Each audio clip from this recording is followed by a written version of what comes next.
Dick's Sporting Goods stock, ticker symbol DKS.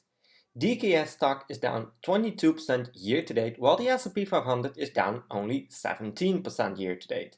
So does this mean that Dick's Sporting Goods stock is an interesting buy right now? In this video I'm going to show real quickly what Dick's Sporting Goods does, a view at the historical returns, the fundamental analysis, the dividends, their major competitors, and in the last part I'm giving you my price target to see if they are a buy or not. I'm very excited to see what you guys think about this stock, so please let me know your thoughts in the comments. My name is Thomas and this is Thomas Invest. I'm an investor looking for great stocks at great prices. So what does Dick's Sporting Goods do? Dick's Sporting Goods retails athletic apparel, footwear and equipment for sports. Dick's operates digital platforms, about 730 stores and about 130 specialty stores under the Golf Galaxy, Public Land and Field & Stream names. When we check the latest quarterly results, we see that the most important number for retail stores, which is the same sales stores, is up 26.5% year over year, which is quite a lot. But please keep in mind that this could be also lockdown related. When we check the sales breakdown, we see that hardline represents 44% of the total revenue. Softlines is at 34% and footwear represents 21%. A nice diversification in my opinion. A thing that I think is very interesting is the fact that 79% of the sales is still coming from stores and only 21% is coming from online. So to me it seems that there is still plenty of room to grow with the e-commerce channel. A thing that I really like about Dick's Sporting Goods is the fact that they have a lot of own brands, or in this case called vertical brands. This will lead to higher margins in the future, so definitely like this part. And this is also confirmed in this sheet. Right now, vertical brands represent about 14% of the total sales, with a higher margin of 600 to 800 BPS. A thing that people like about Dick's Sporting Goods is the fact that you will have a good service and product expertise. And this really differentiates them from Amazon and other online retailers. An interesting thing in the investor presentation is the 2022 guidance, where they expect a comparable sales growth of -8 to -2%, which may seem a bit odd, but I think it's very good to update the guidance, since a lot of things happened and are happening right now, which will make it harder to grow the business. So I don't like the number of -8 to -2%, but I do like the fact that management is being realistic here. And with that being said, let's check the historical returns to see what happened there. I decided to include the S&P 500 as a benchmark, but also Hibbett and Academy Sports and Outdoors.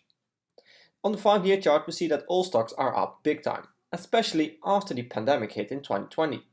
They are all up around 200%, which is a lot compared to the 73% of the S&P 500. On the 1-year chart it's looking quite differently.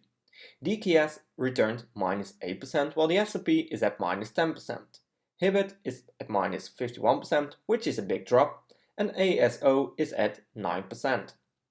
On the 6-month chart we see that DKS is at -20%, while the S&P 500 is at -9%. Hibbett is at -25% and ASO is again the winner here with 8% return. The last graph, which is the 1-month graph, is also quite interesting. DKS is up 6% while the S&P 500 is nearly flat. Hibbett is at -12% and ASO is at 3%. So does this mean that DKS stock could be a buy right now? Let's find out by checking the fundamentals of this stock. But first, if you made it this far into the video, I want to thank you a lot for watching this video. Make sure to subscribe to receive similar analysis to this one every week. And also don't forget to like this video. Let's continue by diving into the fundamentals. Dick's Sporting Goods is a 6.7 billion market cap company with a PE ratio of just 4.77, which is really low to be honest, maybe even too low. Maybe people don't see the excitement with this stock, or maybe there's not a lot of growth potential. Either way, in the end of this video I will give you my 3 price targets based on a low, mid and high assumption, so make sure to watch until the end. Next up is revenue. Dick's Sporting Goods has a 12 trading month revenue of 12 billion, which is almost twice the market cap. In this graph we see that they were struggling with the revenue between 2018 and 2020. Then the lockdown periods began and revenue skyrocketed. So definitely keep this in mind, since they already told to expect a decrease in comparable store sales. So it wouldn't surprise me if revenue will slow down in the coming quarters or maybe even years. Next up is net income, which is at 1.4 billion, which gives us a profit margin of 11.7%, which is above the 10% minimum. And take a look at the 5-year average, it's at 6.6%. So the current profit margin is increasing a lot, and this is also because of the vertical brands as told earlier. So this looks really good to me. Next up is the return on assets, sitting at 8.2%, which is below my 10% minimum. So keep an eye on that number.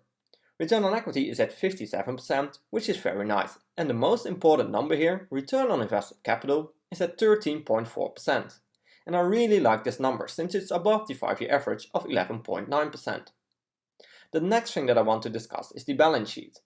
Right now they have 2.25 billion in cash, which is enough to pay down 50% of the total debt, which is sitting at 4.5 billion.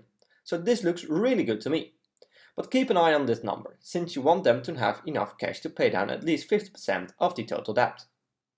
And it's very important that free cash flow is growing, since this is used to pay down debt of course, but also to buy back shares, do acquisitions, pay dividends and research and development.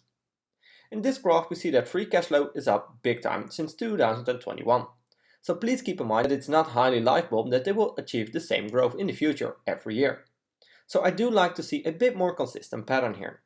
But since it's going up in the long run, I think it's fine. A very interesting thing about DKS are the shares outstanding. In the past 5 years they bought back roughly 30% of the shares outstanding. But since late 2020 they issue a lot of new shares, which is a bad thing. And to be honest, I don't get this at all. They are issuing cheap shares, which is very unusual, because you want to buy back cheap shares. And I don't blame a company for issuing new shares when it's massively overvalued. Seems the only right thing to do. And then buy them back when valuation is really low. So this is something that I really don't like, since you as an investor get diluted and you own less of the company with every share they issue. Next to that, it's also bad news for the dividends, since more total dividends will be paid. But to be honest, the dividend scorecard looks really good to me. Dividend yield is at 2.70% and annual payout is at $1.95 a share, or 49 cents each quarter. Payout ratio is at only 11%, which is very low. And the 5-year growth rate is at 23.5%, which is very high. They grew the dividends for 8 years in a row. So as I said, this looks very good to me. Next up are the fundamentals of DKS versus the competitors, in this case ASO and HIBB. We see that Dick's Sporting Goods is by far the biggest company in terms of market cap, enterprise value and employees.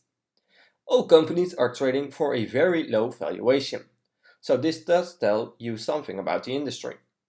Hibbett has the highest 3 and 5-year revenue compound annual growth rate, but ASO has the highest net income compound annual growth rate. And to me it's quite interesting to see that net income has increased more than 60% while revenue increased only 12%. So margins are increasing at all companies. DKS has the highest margins and also the highest return on equity, return on assets and the highest return on total capital. So DKS is definitely the winner here. DKS is the only company right now with enough cash on hand to pay down a big chunk of the total debt. So again, DKS is the winner. DKS and Hibbett have almost the same dividend yield, while ASO is significantly lower. Payout ratio is also very low at all companies, but DKS is the only one with a dividend growth streak. So to me, they are the winner again. My conclusion on this comparison is that all companies are performing quite similar to each other. And it's quite interesting to see that valuation is really low. And that's exactly what we're going to talk about right now. I created 3 price targets for DKS based on what we see here. I will do a low, mid and high assumption to see if DKS stock is a buy right now. I'm using the Everything Money software, which is one of the best out there. Definitely check them out. We need to fill in a few key numbers, starting off with revenue growth.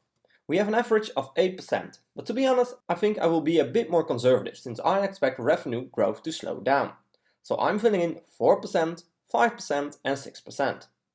Profit margin is increasing rapidly, and this is also because of the vertical brands as we saw earlier, which have a significantly higher margin of course.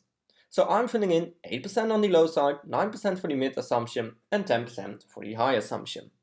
Free cash flow margin I'm filling in 5, 6 and 7%, and now the difficult part. The current PE ratio is at 5, which is very low. I will put in 10, 11 and 12 since you don't want to overpay for this company. It's the same story with the price to free cash flow. My desired annual return will be 15%, since I can get a 10% annual return with owning an ETF in the long run. And since I'm worried about a few things at DKS, I'm aiming for a bigger margin of safety, so that's why I'm using 15 instead of the usual 12.5%. Right now DKS is around $90. I hit analyze, and to be honest it doesn't look that bad. We have a low price target of $50 to $85, a mid price target of $70 to $107, and a high price target of $92 to $132. So that's quite a big range. And to be honest, I think a mid price target is justified with this company, so around $70 to $107. I think that DKS could be an interesting stock to have in your portfolio, but you might face some growth problems. Next to that, I really don't like the shares outstanding. But on the other hand, what makes companies like DKS so good is the service part, which you don't get online. So I do think that there's still a place for them around the big e-commerce companies, but not sure for how long. As I told a second ago, I think a mid-price target is justified for DKS, which is between $70 and $107.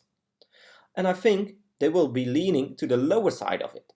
So right now, I don't think it's a buy based on what we see. But I really do like some parts of the business, and they are not overvalued or anything. So I think it's more of a hold. Keep collecting the dividends and keep an eye on the important numbers every now and then. But remember to always do your own research and never fully trust on what I or other YouTubers say about a stock. I'm not a financial advisor and this content is just for entertaining purposes only. I hope you liked this video and I did bring some insights of the company to you. I would really appreciate a thumbs up and make sure to subscribe to get notified when I'm posting a new video. Thanks for watching and I will see you in my next video.